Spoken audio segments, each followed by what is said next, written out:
Break के बाद फिर आपका स्वागत है। आप देख रहे हैं इंडियन न्यूज 24 पर सबसे बड़ी खबरें, जो मैं हूं राघवेंद्र सिंह राठौर। आपको बता दूं, कुछ दिनों पहले शक्तिपुर जी महाराज ने शिवराज सिंह चौहान मुख्यमंत्री को ऑनलाइन शराब बेचने को लेकर खुली चुनौती दी थी, जिसको लेकर राजनीति गर्मा गई है। आपको बता दूं, शिवराज सिंह चौहान से जब मीडिया ने सवाल पूछा दमोह आगमन, तो शिवराज सिंह चौहान के होश उड़ गए थे और शिवराज सिंह चौहान घबरा गए थे। आपको बता दूं, वैसे ही तो शिवराज सिंह चौहान घबराए थे, लेकिन एक बार फिर भारतीय शक्ति चेतना पार्टी की राष्ट्रीय अध्यक्ष संध्या शुक्ला ने जले में नमक छिड़क दिया है। उन्होंने कहा कि शिवराज सिंह चौहान की कथनी और करनी में बहुत बड़ा फर्क है। उन्होंने कहा कि जमुनी मैदान में शिवराज सिंह चौहान ने नशा मुक्ति का संकल्प लिया था और अब तो ऑनलाइन शराब बेचने का संकल्प ले रहे हैं। उन्होंने कहा कि अगर ऐसा ऑनलाइन शराब बेची गई तो आपको बता दूं, पूरे देश में भारतीय शक्ति चेतना पार्टी एवं भगवती मानव कल्याण संगठन पूरे देश में प्रदर्शन करेगा।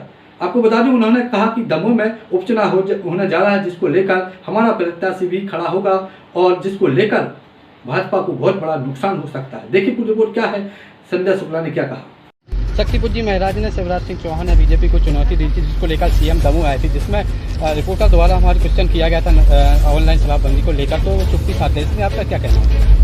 देखिए, वो तो बचेंगे ही, क्योंकि भोपाल में जब गुरुदेव जी द्वारा नशा मुक्ति महासंकनाद किया गया था, तो उन्होंने अपनी तरफ से आकर के संकल्प लिया था कि हम प्रयास करेंगे, और प्रयास करना तो बहुत दूर की बात होगी। उन्होंने तो नशा ऑनलाइन घर घर भेजने का भी संकल्प लेने का प्रयास कर लिया और उस चीज के लिए कार्य भी कर रहे हैं, तो वो तो अपना मुंह बचाएंगे ही, क्योंकि हम हमेशा से देखते आ रहे हैं कि राजनेताओं की कथनी और करने में बहुत बड़ा अंतर होता है, तो वो तो सत्य से अपने आप हमेशा पीछे भागने का ही प्रयास करेंगे। अगर ऑनलाइन शराब बेची जाती है तो निर्णय क्या होगा संगठन? अगर ऑनलाइन शराब बेचने का निर्णय लिया जाता है तो संगठन पूरी तरह से आंदोलन के रूप में इसका विरोध करेगा।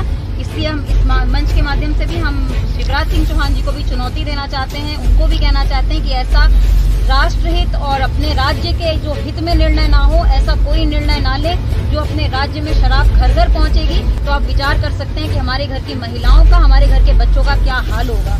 इसलिए ऐसा कोई भी निर्णय ना ले, और यदि वह ऐसा कोई निर्णय लेते हैं तो भगवती मानव कल्याण संगठन और भारतीय शक्ति चेतना पार्टी मिल करके उनके इस निर्णय का विरोध करेगी। दमोह में जैसे कि उपचुनाव आ रहा है, जिसको लेकर सुधा मलैया पंथी ज्योति सीताराम पहुंची और राहुल सिंह कैबिनेट मंत्री पहुंची, जिसको लेकर राजनीति गरमाई है। क्या निर्णय हुआ उनके जाने से, क्या कुछ? देखिए, वो वहाँ दर्शन करने के लिए आई थी और उसका जो भी निर्णय है, क्या कैसा है, वो वहाँ आशीर्वाद प्राप्त करने आई थी। और बहुत लोग आते रहते हैं, कई राजनेता हैं, कई अन्य पार्टियों के लोग हैं, वह तो माँ का धार्मिक स्थल है, वहाँ कोई भी आशीर्वाद प्राप्त करने आता है, उन्हें माँ का आशीर्वाद प्राप्त होता है। बाकी इसके राजनीतिक आपको जो भी मायने निकालने आप निकाल सकते हैं। हमारी भारतीय शक्ति चेतना पार्टी दमोह के आगामी चुनाव में अपना प्रत्याशी उतारने वाली है। अभी क्या लगता है कि जो प्रत्याशी घोषित हुआ है, और जैसे अगर कोई समर्थन मांगता है तो क्या समर्थन देगी पार्टी? देखिए, हमने पहले भी कई लोगों को पार्टी बेस पे नहीं, व्यक्तिगत बेस पे हमने समर्थन दिया है और हर बार हमें निराशा ही हाथ लगी है। तो समर्थन तो देने का सवाल ही नहीं उठता, मगर अगर हम समर्थन देते भी हैं तो वो हमारी अपनी शर्तों पे होगा, और अगर उन्होंने हमारी शर्तें मानी तो ही समर्थन उन्हें प्रदान किया जाए।